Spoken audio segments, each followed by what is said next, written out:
शिव की पहचान, वे तो भस्माधारी हैं। भस्म से होता जिसका श्रृंगार, हम उन शिव शंकर के पुजारी हैं। ओम नमः शिवाय, जय भोलेनाथ। प्रिय भक्तगणों, शिव महापुराण के प्रथम अध्याय के लिए आप सभी भक्तगणों का हृदय से आभार। अब आप सुनिए शिव महापुराण के दूसरे दिन की कथा। श्री सूत जी सौनक आदिक ऋषि से कहते हैं, हे सौनक, इस शिव महापुराण के दान के प्रभाव से भगवान शिव का अनुग्रह पाकर मनुष्य भवबंधन से मुक्त हो जाता है।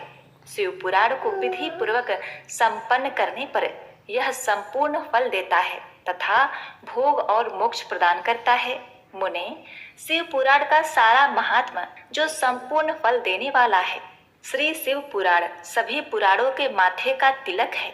जो मनुष्य सदा भगवान शिव का ध्यान करते हैं, जो मनुष्य शिव का गान करते हैं, जिनकी वाणी मनुष्यों के हर समय गुणगान में लगी रहती है और कान केवल उन्हीं की वाणी का श्रवण करते हैं, इस लोक और परलोक में दोनों में सुखी रहते हैं।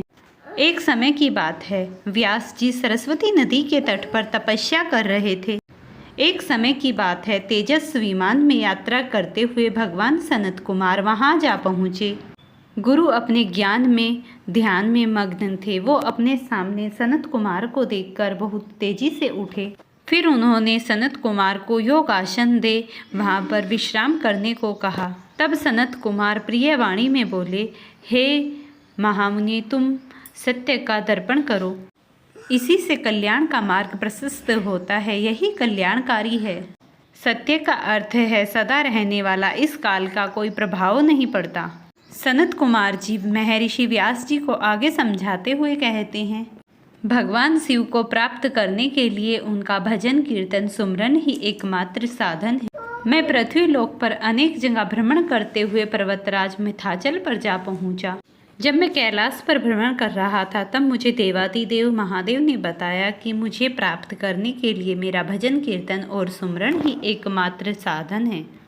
अतः तुम इन्हीं साधनों का आसन ग्रहण करो। व्यास जी से ऐसी बात कहने के बाद सनत कुमार वनों में तपस्या के लिए चले गए। ऋषि बोले कि हे मुनि, ऐसा कौन सा क्रम है जो मनुष्य इन तीनों को ना कर पाए फिर भी उसका कल्याण हो जाए। हम उस कल्याणकारी व्रत को सुनना चाहते हैं। फिर सूत जी कहने लगे मुनियों को, जो मनुष्य नित्य प्रति केवल श्रावण मास के 1 महीने में शिवलिंग का हर रोज शिवलिंग बनाए और उसका अच्छे से रुद्राभिषेक करे, उसे धूप दीप अक्षत्र अर्पित करे, भगवान भोलेनाथ का 1 माह तक पूजन करे, तो उसे सभी मंगलकारी कामनाएं प्राप्त हो सकती हैं और वह अंत में भगवान के धाम को पधार सकता है।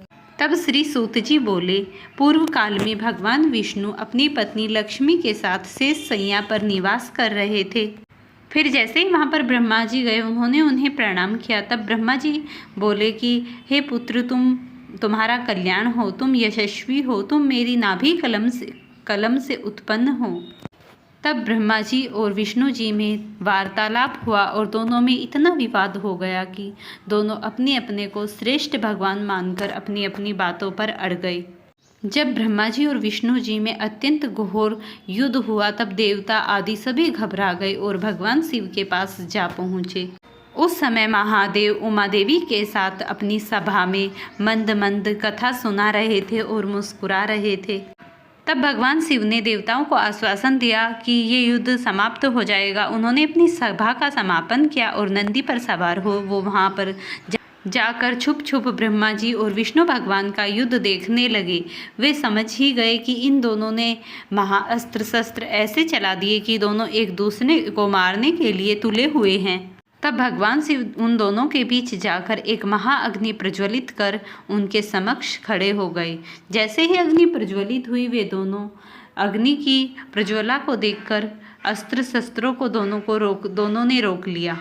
तब भगवान विष्णु ने सोचा कि इस अग्नि को किसने प्रज्वलित किया है। उन्होंने शुक्र रूप धारण कर पृथ्वी लोक पर आए और फिर वे पाताल में उड़कर देखने लगे। उन्हें कहीं भी अग्नि का स्तंभ दिखाई नहीं दिया। फिर ब्रह्मा जी ने आकाश में जाकर केतकी का फूल देखा। फिर वे उस फूल को लेकर फिर ब्रह्मा जी ने उस फूल को ले जाकर विष्णु जी को दिया। ब्रह्मा जी की इस छल को देखकर विष्णु भगवान बोले। तब विष्णु जी बोले कि हे ब्रह्मा जी, मैं तुम्हें अपनी समानता का अधिकार देता हूँ, तुम सत्य बोलते हो। तब भगवान शिव अत्यंत क्रोधित हुए और उन्होंने भैरव का रूप धारण किया और भैरव को तुरंत आज्ञा दी कि भगवान ब्रह्मा जी का सर धड़ से अलग कर दो। और उन्होंने ब्रह्मा जी को जैसे ही आज्ञा दे दी काटने की, तो भैरव ने जाकर ब्रह्मा जी का 5वां सर काट दिया। तब वो अत्यंत क्रोधित भगवान शिव को देखकर ब्रह्मा जी ने उनके चरण पकड़ लिए और क्षमा मांगने लगे। तब ऐसा देखकर विष्णु भगवान बोले। तब भगवान विष्णु के क्षमा याचना करने पर भगवान शिव ने ब्रह्मा जी को क्षमा कर दिया और उन्हें अत्यंत घोर श्राप दे दिया, तुम पूजा से हमेशा निष्फल रहोगे। तब भगवान शिव बोले कि अगर कहीं पर उत्पात हो रहा हो और गलत निर्णायक कार्य हो रहे हो तो उनके लिए अवश्य दंड देना चाहिए, लेकिन मैं तुम्हारी क्षमा याचना पर तुम्हें एक यज्ञभाग देता हूँ। तुम्हारे बिना अगर तुम्हें नहीं पधारा जाएगा तो कहीं भी कोई यज्ञ कार्य संपन्न नहीं होगा, ये मेरा आदेश है। और इसी प्रकार भगवान ने ब्रह्मा जी को शांत कर दिया और तीनों अपनी अपनी प्रस्तुति पर सवार हो अपने अपने धाम को चले गए। अगर आपको शिव महापुराण के प्रिय भक्त तो ये वीडियो पसंद आई हो तो इसे लाइक शेयर करना ना भूले। चैनल पर नए हैं तो चैनल को जरूर सब्सक्राइब कर लें।